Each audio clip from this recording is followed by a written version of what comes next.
하십니까? 아멘입니다. 그러나 하나님께서 우리의 거처를 천국으로 옮겨 주시기 전까지는 이 땅에 발을 붙이고 매일매일 먹고 일하고 자고 그런 일상의 삶을 계속해 나가야 합니다. 사도 바울은 그런 삶을 살아가는 모든 성도들을 향해서 어떻게 행할 것인가 질문합니다. 하나님의 자녀로 하나님이 불러가시지 않는 한 이 땅에서 죽을 때까지 살아가야 하는데 어떻게 살 것인가 하는 질문이죠. 그리고 바로 이어서 오직 지혜 있는 자같이 행하여 세월을 아끼라 이런 답변을 동시에 들려주십니다. 어떻게 살 것이냐? 지혜 있는 자같이 해서 세월을 아끼라. 우리 이 사도 바울이 던진 질문에 대한 답변을 이해하기 위해서 먼저 두 가지 의미를 생각해 봐야 합니다. 하나는 지혜 있는 사람이란 누군가, 어떻게 살아가는 것이 미련한 삶이고 어떻게 살아가는 것이 지혜로운 삶인가. 미련함이나 지혜에 대한 얘기가 참 많이 나오죠. 성경에도. 그래서 저마다 그런 기준이 있습니다. 그런데 예수님께서 가르쳐 주신 분명한 그런 메시지가 마태복음 7장에 이렇게 나옵니다. 7장 24절, 26절에 누구든지 내가 하는 이 말, 하나님의 말씀을 듣고 행하는 자는 그 집을 반석 위에 세운 지혜로운 자와 같다. 그러나 나의 이 말을 듣고 행하지 않는 자는 그 집을 모래 위에 세운 어리석은 자, 미련한 자와 같다. 그러므로 지혜로운 사람이란 누구냐? 자기 삶의 기초를 하나님의 말씀 위에 세우고 그 말씀의 안내를 받아가면서 순종하며 살아가는 사람, 그가 지혜로운 사람이다라고 우리는 감히 정의를 내릴 수 있는 것입니다. 반대로 미련하게 살아간다는 것은 자기 삶의 기초를 자기 생각이나 지식이나 경험이나 가치관에 두고 하나님 말씀을 무시해버리는 거죠. 그리고 듣지 않고 제 마음대로 살아가는 것, 이게 미련한 자다. 또 다른 하나는 세월을 아끼라는 말의 의미입니다. 세월을 아끼라라는 구절을 영어 성경 특별히 NIV에는 making the most of every opportunity라고 되어 있어요. 모든 기회가 최상이 되게 해라. 아까운 시간 함부로 낭비하지 말고 소중히 여기라, 이런 의미보다 더 너에게 주어진 기회를 최대한 되게 만들어라. 너에게 주어지는 기회가 모두 복이 되도록 만들어라 하는 뜻입니다. 성경에 기록된 모든 말씀은 하나님이 우리에게 주시는 축복의 기회인 거죠. 기회만 오면 내가 한 걸 하겠다. 많은 사람이 그렇게 말하지만 우리는 늘 기회를 받고 있어요. 어디에? 성경이라는 말씀의 기회. 말씀 우리에게 주시는 거죠. 기회를. 이렇게 하면 하나님 이렇게 한다는 기회를 주시는 거예요. 이렇게 하면 이렇게 한다. 축복의 기회입니다. 순종은 그 기회를 잡는 유일한 방법이고 그 불순종은 그 기회를 바로 차버리는 것과 같습니다. 사랑하라. 내가 누구를 사랑한다고 해서 용서해라. 내가 누구를 용서한다고 해서 하나님이 좋을 게 뭐가 있습니까? 그건 네가 사랑함으로 네 삶이 축복이 되는 기회를 내가 너한테 준 것이다. 사랑 안 하는 것은 내가 사랑 못했다. 믿음이 부족해서 거기서 끝나는 게 아니라 기회를 놓쳐버리는 거예요. 그 사랑을 하라고 하는 말씀에 순종했을 때 거기 주어진 기회, 축복의 기회를 내가 못 잡은 거죠. 근데 하나님은 한번 날려버리지 않고 계속 기다리고 또 말씀하셔. 그때는 네가 미련해서 못 잡았는데 이번 잡을 수 있겠느냐? 다시 잡아봐라. 왜냐하면 하나님은 근본적으로 에게 기회를 주시고 축복하기를 원하시는 분이기 때문입니다. 그러므로 어떻게 살 것이냐라고 질문한 사도 바울이 그 대답으로 지혜로운 자처럼 세월을 아끼라, 때가 악하니라고 하신 말씀, 결국 하나님 말씀대로 행하는 지혜로운 자가 되어서 하나님이 무슨 말씀을 명령하시든지 그것을 최상의 축복의 기회가 되도록 만들어라. 사랑해라. 그 기회를 그냥 놓치지 말고 너 하나님 말씀에 정말 순종하기를 원하는 지혜로운 자라면 그걸 잡아서 최대한 그 기회를 잘 선용해라. 축복이 되게 만들어라. 수도 없이 많은 사람에게 다 기회를 주지만 축복받는 사람, 그걸 기회로 삼는 자가 드물다 이거죠. 넌 잡아라. 세월이 얼마 안 남았다. 때가 악하다.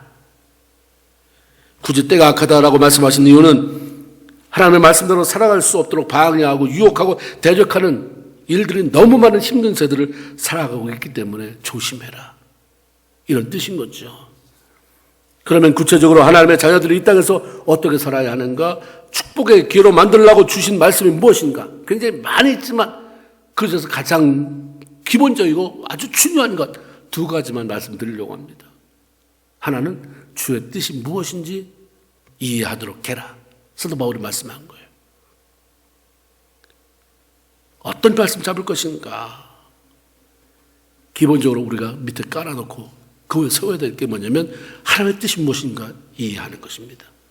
그 17절에 보면 그러므로 어리석은 자가 되지 말고 오직 주의 뜻이 무엇인가 이해해라. 하나님께서 이 땅에 머물며 살아가는 자신의 자녀된 성도들에게 원하시는 아주 중요한 그러한 일들 가운데 하나가 내 뜻이 무엇인지 자꾸 찾아라. 그리고 그렇게 살아라. 이거죠.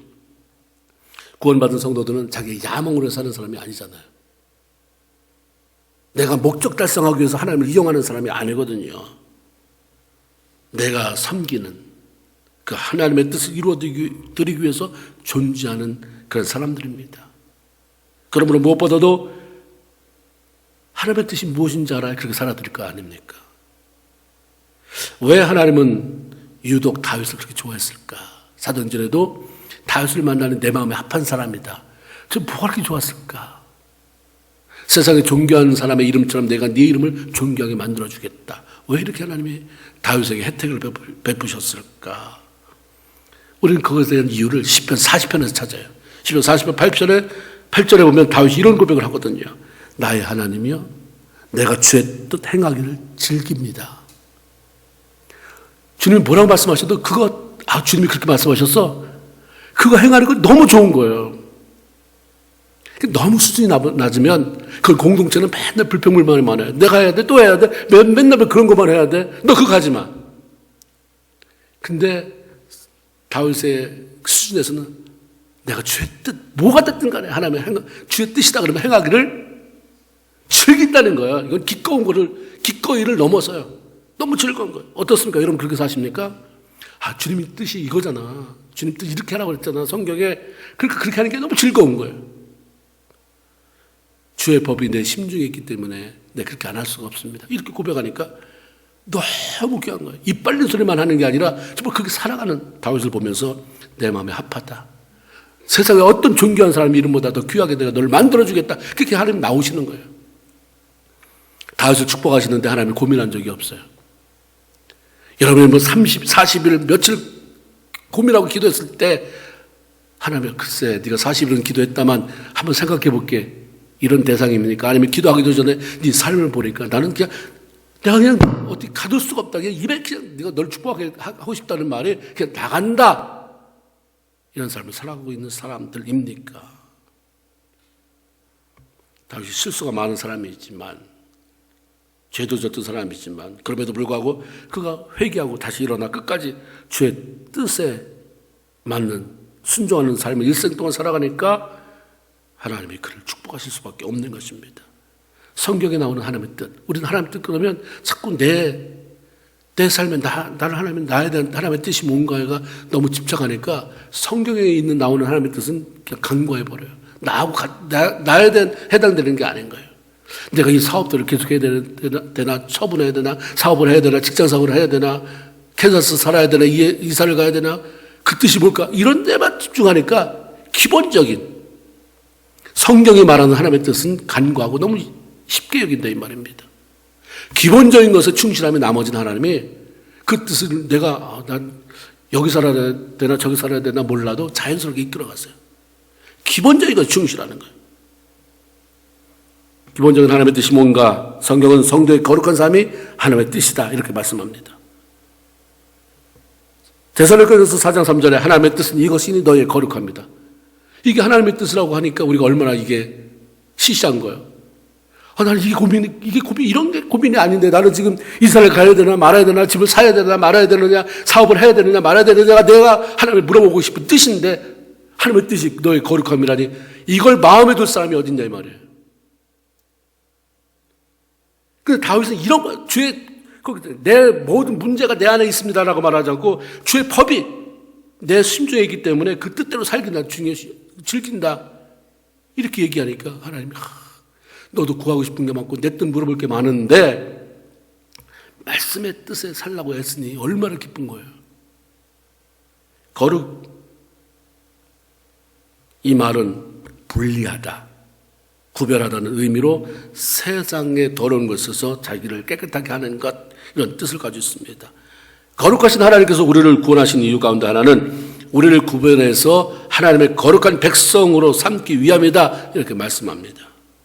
예수 그리스도의 십자가, 거기서 흘린 보혈로 죄 씻음을 받고 구원을 받은 사람은 그 거룩한 하나님과 교제가 가능한 그분의 거룩한 백성이 되는 거죠. 하나님은 그런 사람들을 향해서 성도라고 부르세요. 사도 바울이 바울서간에 장로들을 세우고 집사를 세우고 이런 일, 초대교회 그런 일이 있었지만 하나님은 한 번도 호칭에 아무개 집사야, 아무개 장로야 이렇게 부른 적 없어요. 성도라는 게 있어요. 성도. 시편 16편 3절에 땅에 있는 성도는 존귀한 자니 나의 모든 즐거움이 저희에게 있도다. 네가 어떤 직책이 있느냐는 별로 관심이 없다. 네가 정말 성도냐, 거룩한 나의 백성이냐, 관심이 있는 거죠. 단순히 교인이 아닌 하나님의 거룩한 백성인 성도를 하나님이 얼마나 귀하게 여기고 그들을 얼마나 좋아하시고 그들 때문에 하나님이 얼마나 즐거워하시는지 시편 16편을 통해서 우리에게 알려주시고 있는 것입니다. 기독교는 거룩과 밀접한 관계가 있어요. 그래서 모든 것에 거의 성이 들어가요. 하나님의 말씀이 기록되어 있는 책을 우리는 성경이라고 말을 해요. 구원받은 하나님의 백성들을 교인이 아닌 성도라고 말해요. 구원받지 못한 사람, 교회만 왔다 갔다 하는 사람은 교인이라고 말하는 거예요. 그 사람은 성도 아니에요. 교회 한 번 나왔다 한 번도 나오지도 않고 주님을 구원자로 고백도 못했는데 죽으면 거기다 성도라고 써 비문에 쓴 사람들이 얼마나 많은지 몰라요. 성도. 근데 성도 거룩한 백성이 있잖아요. 예배하는 처소, 여기를 성전이라고 그래요. 거룩한 하나님의 집. 하나님은 성도들에게 레위기 11장 45절에 내가 거룩하니 너희도 거룩하라라고 말씀하십니다. 거룩은 성도들의 말과 행동, 삶을 통해 나타내야 할 하나님의 거룩한 성품이다 말합니다. 근데 이것은 전쟁이거든요. 쉽지 않거든요. 모두가 다 하나님이 원하는 뜻이기 때문에 그렇게 살아야 되는데 살지 못하게 하는 세력이 너무 강하기 때문에 더러운 악가사들은 어떻게 해서든지 묻히려고 그러지. 더러울 때 거룩하게 살려고 하는 백성들에게 자꾸 흠집을 내려고 하고 때를 묻히려고 하고 자꾸 이불을 통해서 더러운 말이 나오게 만들려고 우리를 자꾸 자극합니다. 히브리서 12장 14절 성도들이 거룩한 삶을 살지 못하면 주를 볼 수가 없다. 우리가 기도를 많이 해서 하나님을 뵙는 게 아니라 거룩한 삶을 살아서 하나님을 뵙는 거다. 기도는 자꾸 하나님께 기도하면서 자기 씻어내는 작업이잖아요. 하나님과 친밀함을 누리고 그분의 후원을 받는 비결도 거룩한 삶이다. 하나님께 쓰임받는 비결도 깨끗하게 하는, 자기를 자꾸 깨끗하게 거룩하게 만드는 그런 거룩한 삶이다라고 말씀하세요. 디모데후서 2장 20절에 보면 큰 그릇에는 그릇이 4종류가 있다고 그래요. 금그릇, 은그릇, 나무그릇, 실그릇. 근데 어떤 것을 주인이 쓰겠느냐? 주인이 무조건 재질이 좋은 금그릇 쓰겠느냐? 아니다. 깨끗하게 씻어서 준비된 그릇, 거기에 주인 손이 갖는다. 재질은 두 번째. 중요한 건 깨끗한, 지금 막 쓰려고 그러는데 더러우면 아무리 금그릇이라도 못 쓴다. 아무리 가물이 좋고 악보리 좋고 아무리 잘생기고 그래도 깨끗하지 않으면 사용할 수가 없다. 하나님은 거룩한 삶을 자기를 자꾸 세상에서 분리시키면서 구별된 나시린 같은 삶을 살아가는 사람을 사용하신다. 이런 말씀입니다. 어떻게 살아야 거룩한 삶을 사는가? 디모데전서 4장 5절에 말씀과 기도로 거룩하여지고 그랬어요. 하나님의 말씀을 붙잡고 기도하는 것. 말씀이 이렇게 살려고 하면 못 사는 그런 나에 대해서 자꾸 기도하면서 하나님께 회개하고 그렇게 자꾸 말씀 속에서 깨우친 대로 방향을 잡고 나아갈 때 우리의 삶이 거룩해진다. 성경 이렇게 알려주십니다. 거룩한 삶의 추구가 이 세대에 하나님이 우리에게 원하시는 것입니다. 저 여러분 모두가 다 하나님의 거룩한 삶을 살아가는 게 뜻이라는 것을 알았기 때문에 이후부터 더 부족하고 자꾸 넘어지면 또 일어나서 거룩을 추구해가는 복된 성도가 다 되기를 주님의 이름으로 축원을 드립니다. 또 다른 하나님의 뜻은 성도들이 항상 기뻐하는 것, 항상 기뻐하는 삶을 사는 것이라고 말씀합니다. 여러분 잘 아는 것처럼 데살로니가전서 5장 16절, 17절, 18절에 항상 기뻐하라, 쉬지 말고 기도하라, 범사에 감사하라. 그 우리 가운데 두 개는 빼버리고 하나 초점 맞춰서 기뻐하는 삶, 항상 기뻐하라. 이는 그리스도 안에서 너희를 향한 하나님의 뜻이다라고 알려주잖아요. 어떻게 우리가 항상 기뻐하는 삶을 살아갈 수가 있겠는가? 우리의 환경이나 감정에 좌우되는 삶을 살아가면 기분 좋은 날이 얼마나 많습니까? 기뻐할 날이 얼마나 되겠습니까? 우리가 은혜 받으러 교회에 온 사람들이 예배에 은혜 많이 받고 찬양에 은혜 받고 말씀 은혜 받고 전심 녹다가 말하다가 사람한테 시험 들어서 화 다 쏟고 나가는 경우도 얼마든지 있어요. 환경에 의해서 사람 때문에 기뻐하고 슬퍼하고 이거 아니죠. 우리 감정을 그렇게 될 수 있지만 성도의 기쁨은 하나님 때문에 기뻐하는 믿음의 표현이어야 돼요. 믿음의 표현이 아닌 감정의 표현으로서의 기쁨은 별로 기뻐할 날이 얼마 없어요. 구원받은 성도로 주께서 내 안에 계시고 나와 내가 주와 함께 더불어 살아가게 됨으로 인해서 기뻐하고 내 뜻대로가 아니라 나보다 나를 더 잘 아시는 하나님께서 가장 좋은 길로 인도해 가심에 대한 확신 때문에 기쁨이 생겨나는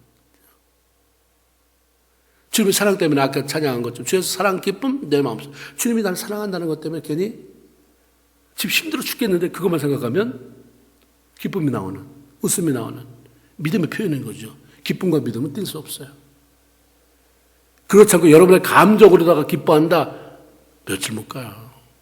맨날 화난 표정 지을 수밖에 없죠. 그렇게 다 죽어가는데도 얼굴이 천사 같고 기뻐하고 이런 것은 그 사람의 성품이 좋아서가 아니에요. 그 사람의 믿음으로 그렇게 표현하는 거기 때문에 그렇습니다. 주님으로 기뻐하기 때문에 그러는 거예요. 그렇기 때문에 느헤미야 8장 10절에 보면 여호와를 기뻐하는 게 너의 힘이다. 하나님 때문에 기뻐야 힘이 생겨요. 여러분 보세요. 남편한테 잘해주는 것도 믿음 좋은 여자가 잘해주지 감정이 왔다 갔다 하는 사람은 좋았다가 싫었다가 너무 힘들게 만들어요. 남편을 무섭게 만들어요. 감정이 너무 바뀌니까. 근데 여호와를 기뻐했더니 하나님 때문에 기뻐했더니 거기서 그럴 수 있는 살아갈 힘을 주는 거죠. 기뻐할 수 있는. 하나님 때문에 항상 기뻐할 수 있다면 하나님은 우리 안에서 힘과 용기를 공급받으며 살 수 있게 만들어 주십니다. 성경 히브리서 11장에 보면 죽음을 보지 않고 하늘을 올린 한 사람 에녹에 대한 이야기가 나와요. 그가 이 땅에서 어떤 삶을 살았을까? 거기에 이렇게 기록되어 있습니다. 에녹은 옮겨지기 전에 하나님을 기쁘시게 하는 자라는 인정을 받았다. 그가 65세 때에 하나님을 만나잖아요. 진정으로 만나요. 그 300년 동안 하나님을 기쁘시게 하고 하나님 때문에 기뻐하는 삶을 살아간 것이 이 에녹이 하나님께 인정받는 비결이었다는 거예요. 그래서 결국 그로 하여금 죽음을 보지 않고 천국에 올라갈 수 있는 하나님 나라로 옮겨갈 수 있는 그러한 계기를 마련해 주었다라고 볼 수가 있는 거죠. 그러니까 하나님 때문에 항상 기뻐하는 것. 네 감정에 따라서는 안 된다. 하나님 때문에 항상 기뻐하는 것이 하나님의 뜻이다. 여러분의 감정이 안 좋아도 나는 우울하고 슬프지만 화가 나지만 여러분 화난 중에도 분명한 사실은 하나님 나를 사랑한다는 거예요. 여러분 화나도 사업이 안 되거나 그래도 여전히 분명한 것은 하나님이 나를 위해서 독생자를 보내시고 예수께서 나를 위해 십자가 돌아가셨다. 나 구원받았다. 그거 생각하면 기쁨이 생겨야 되는 거죠.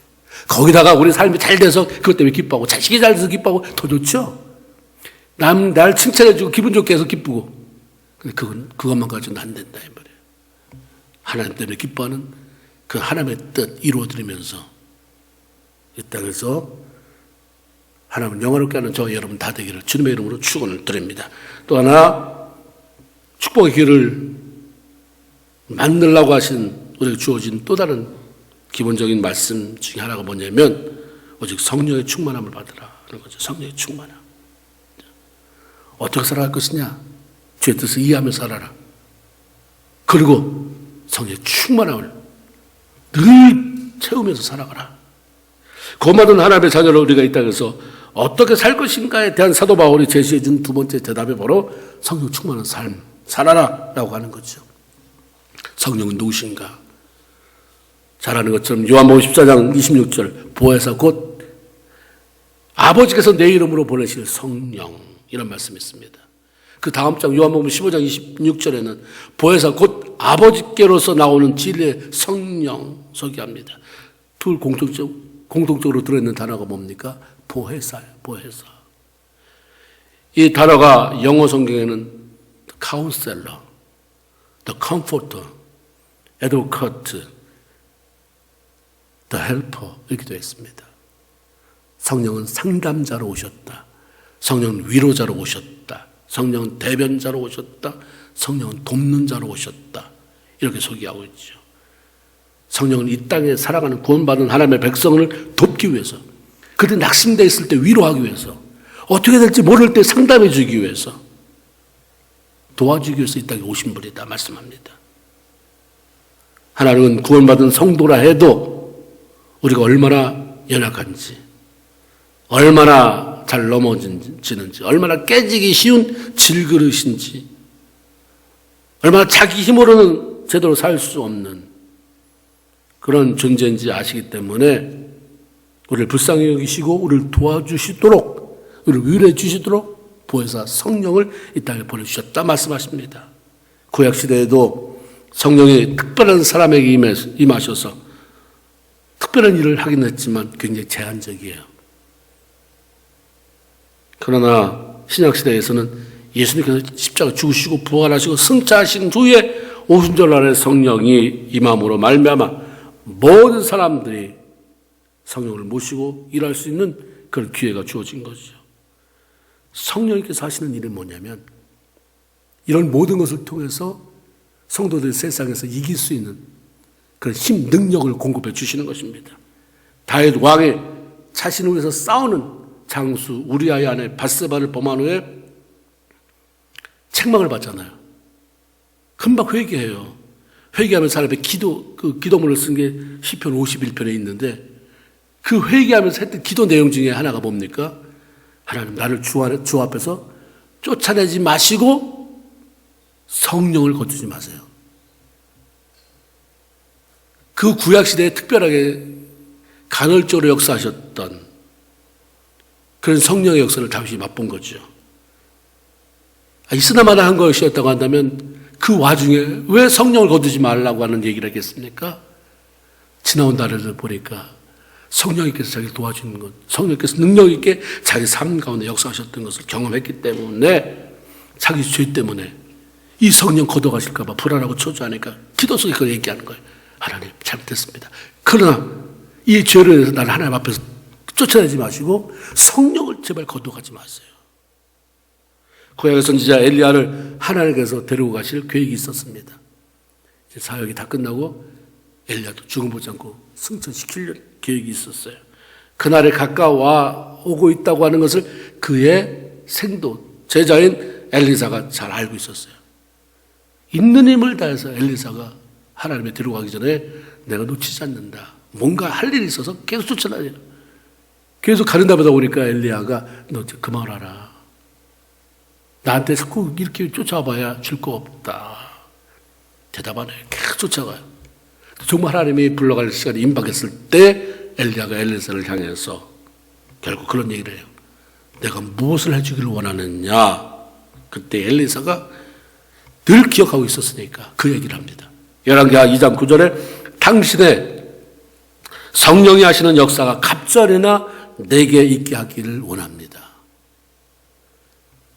자신의 선생 엘리야가 하나님을 위해서 능력 있게 일했던 비결, 그 기적을 일으켰고 사람을 살렸던 그런 일들이 성령을 통해서 그렇게 할 수 있었던 것을 알았던 거죠. 그래서 저번에 가기 전에 난 성령이 갑절의 성령의 역사심, 내가 경험하기를 원한다. 부탁합니다. 응답이 됐어요. 그리고 엘리야는 떠났지만 엘리사의 뒤를 잇는 위대한 선지자로서 그 한 세계를 살 수 있었습니다. 성령이 이 땅에 오셔서 하나님의 자녀들에게 부어주는 능력이 너무 귀하기에 하나님은 신약시대의 그 성령을 구체적으로 경험하게 될 성도들을 향해서 위에서 미리 예언하셨어요. 요했어요. 내가 내 영을 만민에게 부어주리니 그때에 가면 성령이 임하면 너희 자녀들은 예언할 것이고, 그렇죠? 장래일을 말할 것이고, 너희 늙은이는 꿈을 꾸고, 너희 젊은이들은 이상을 볼 것이다. 환상을 볼 것이다. 예수님께서도 성도들이 악한 이 세상에서 능력 있게 승리하며 살기 위해 무엇이 가장 필요한지 아셨기 때문에 부활하시고 마지막 승천하신 그 순간, 너무나 소중한 그 자리에서 제자들에게 하신 말씀이 그 유명한 그 말씀이에요. 오직 성령이 너에게 임하시면 너희가 권능을 받고 예루살렘과 온 유대와 사마리아와 땅끝까지 이르러 내 증인이 되라. 오늘날 구원받은 성도들이 이 땅에 머무는 동안 하나님의 자녀로 당당하게 살아가는 그 일이 참 필요한데 성령의 도우심을 받지 않고는 불가능하기 때문에 사도 바울도 너 어떻게 살 것이냐? 너 예수 믿었다고 하면 좋아하지 말고 이 땅에 하나님의 자녀로 어떻게 살 것인가 하는 대답으로 18절에 그렇게 얘기한 거예요. 술 취하지 말아라. 이는 방탕한 것이니 오직 성령의 충만함을 받아라 라고 말씀합니다. 성령의 충만함을 받아라라고 하는 말은 일시적인 게 아니라 계속적으로 성령이 채워지게 해라. 고갈되게 하지 말아라. 넉넉히 이기며 살아가야지 그냥 아둥바둥대면서 살지 말아라 하는 말씀이죠. 신앙생활은 교회만 다니는 게 아니잖아요. 나 신앙생활 하기로 했어. 그래서 교회만 왔다 갔다 하는 게 무슨 예수 믿으면 신앙생활을 하는 것입니까? 신앙생활은 자신을 저서 주께 복종시키며 하나님 말씀 따라 사는 것이고 악한 사단과 끊임없는 영적 싸움을 싸워 이기는 것입니다. 그러므로 우리의 힘과 노력만 가지고는 이 땅의 삶을 다 할 때까지 신앙생활을, 승리하는 신앙생활을 하기에는 너무나도 역부족이에요. 너무 힘든 일입니다. 불가능한 일입니다. 물 없는 수영장에서 수영하는 것 불가능하죠. 물이 바닥나 있는 얕은 수영장에서 손을 짚고 수영한다는 것은 안 하려면 못하도록 너무 힘든 일이기 때문에 사람들은 물이 충분히 있는 수영장을 이용하려고 합니다. 신앙생활도 마찬가지죠. 성령이 임했지만 물이 찼지만 발목까지 잠가가지면 안 되니까 발목이 아니고 무릎이 아니고 허리가 아니고 창이라도 넘치도록 성령의 충만함을 경험하고 거기에 너를 맡기고 떠가라. 우리 신앙생활은 내 노력을 하는 게 아니에요. 애쓰고 힘쓰는 게 아니라 우리는 성령께 그냥 맡기고 가는 거죠. 내가 해보려고 하는 건 너무 힘들어요. 성령이 임할 때까지 그 제자들이 힘을 다 전심으로 기도했던 것 같이 그런 과정이 필요하고 충만해서 그 다음에 그 성령과 함께 동행하는 삶. 이게 우리한테 필요한 거죠. 성령은 아주 구체적으로 성도들의 삶을 이끌어 가십니다.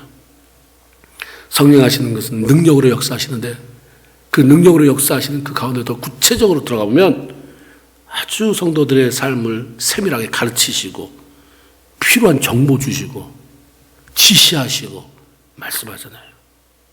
요한복음 14장 26절에 보혜사 곧 아버지께서 내 이름으로 보내실 성령 그가 너희에게 모든 것을 가르친다. 그리고 내가 한 모든 얘기가 생각나게 할 것이다. 계시록 2장 3장에 나오는 7교회를 향해서 공통적으로 하신 말씀이 뭐냐면 귀 있는 자는 성령이 교회들에게 하시는 말씀을 들어라. 교회에게 하시는 말씀이 있다는 거예요. 성령 교회들에게 말한다. 그 성령의 음성으로 교회에게 하는 말씀을 들어야 된다 이거죠. 교회에게 하는 말씀은 개인에게도 말하고 가정에게도 말한다는 거예요. 빌립이 이디오피아의 내시를 만날 때 가라고 하잖아요. 성령이. 앞에 나가라. 지시해요. 그 다음에 어떻게 될지 모르니까 나가라고 지시해요. 나가서 그 지시에 따라야 되니까 그 다음부터는 이제 얘기가 술술 풀리게 하나님이 일하잖아요. 성경 읽고 있으니까 자연스럽게 뭐하고 있느냐, 어디에 읽고 있느냐, 이사 읽느냐, 이사야서를 읽는다, 읽고 있는데 무슨 뜻인지 모른다. 그러니까 이제 그 다음에 이어져서 해석해주고, 거기서 세례 몇 번 일까지 나오잖아요. 지시하시는 분이에요. 성령은 능력으로 정말 구체적으로 보이는 능력이 함께 하기도 하지만 세세하게 우리 삶에 지시하시고 말씀하시고 관여하시고, 성령은 성령을 인정하고 존중하고 순종하는 자에게 구체적으로 역사하시는 분이에요. 성령은 굉장히 강한 두 면이 있습니다. 강한 용사 같은 면이 있고, 한 면은 아주 수줍고 그 내성적인 그런 어떤 세댁 같은 그런 면이 있습니다. 상처도 잘 받아요. 그 성령을 탄식하게 하면 안 되는 거죠.